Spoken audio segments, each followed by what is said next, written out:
Hello guys, welcome to my channel. তোমরা সবাই কেমন আছো? আশা করছি তোমরা সবাই ভালো আছো। আমিও খুব ভালো আছি। এখন বাজে সকাল 6টা। আমি বাইরে এসে দেখলাম গাছগুলোতে খুব সুন্দর ফুল ফুটেছে। একটা ভিডিও বানানো যেতেই পারে, কিন্তু তারও আগে ভেবে রেখেছিলাম আমি আজকে ঘি বানাবো এবং এটা তোমাদের সাথে শেয়ার করব। তার জন্য আগে থেকে ফ্রিজে তুলে রাখা ক্রিমটা বার করে নিলাম। তারপর ক্রিমটাকে একটা বড় বাটিতে এক জায়গায় করে একটু ফেটিয়ে নেব। তার আগে এটা বলে রাখি, এটা আমার চ্যানেলের ফার্স্ট ব্লগ। যদি কোনো ভুলভ্রান্তি হয়ে থাকে তো প্লিজ কমেন্টে জানিও এবং আমার চ্যানেলটাকে সাবস্ক্রাইব করে আমাকে সাপোর্ট করো।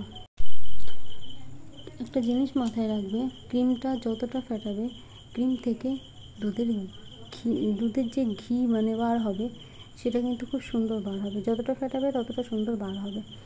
তো আমি এরই মধ্যে ফ্রিজের জল, অতিরিক্ত ঠান্ডা যে জলটা সেটা রেখে দিয়েছি। সেটা দিয়ে এবং তার মধ্যে আরও 4 টুকরো বরফ মিশিয়ে দুধটার মধ্যে দিয়ে নাড়াচাড়া করে নেব।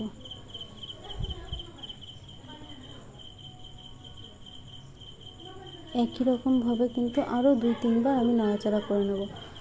আর যে সাদা দুধের মতো জলটা বেরোবে সেটা আমি ফেলে দেবো। তোমরা চাইলে অন্য কিছু করতে পারো।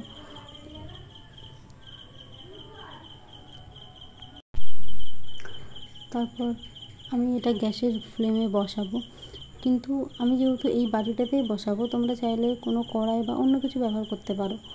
আমি হাতের সামনে আর কিছু পাইনি তাই বাটিটাই ব্যবহার করেছি। বাটিটার মধ্যে যখন দেব তখন কিন্তু ফ্লেমটা প্রথম পর্যায়ে মাঝারি রাখতে হবে। তারপরে আস্তে আস্তে যখন একটু কালার চেঞ্জ হয়ে যাবে তখন আস্তে আস্তে পুরোপুরি ফ্লেমটা লো করে দিতে হবে। যদিও আমি অনেকটা আগে থেকেই বলে ফেলছি, তাও যেহেতু পরে আমার ভিডিওটা একদমই অল্প রয়েছে, পুরোটা আমি খুলে বলতে পারবো না। এই পর্যায়ে যখন আসবে তখন একটু কালার চেঞ্জ হয়ে যাবে। কালার চেঞ্জ হওয়ার পরে বেশিক্ষণ আর ফোটাবে না, নাহলে কিন্তু তলায় ধরে যাওয়ার সম্ভাবনা থাকতে পারে। তো এর মধ্যেই তোমরা এই ঘিটাকে ছেঁকে ফেলবে। ছেঁকে ফেলার পরে একটা সুন্দর কালার চলে আসবে, দেখবে। তখনই এই দেখো, এই কালারটা চলে এসেছে। একটা কাচের বয়ামে বা কোনো কৌটোতে রেখে দেবে, দেখতে খুব সুন্দর লাগবে।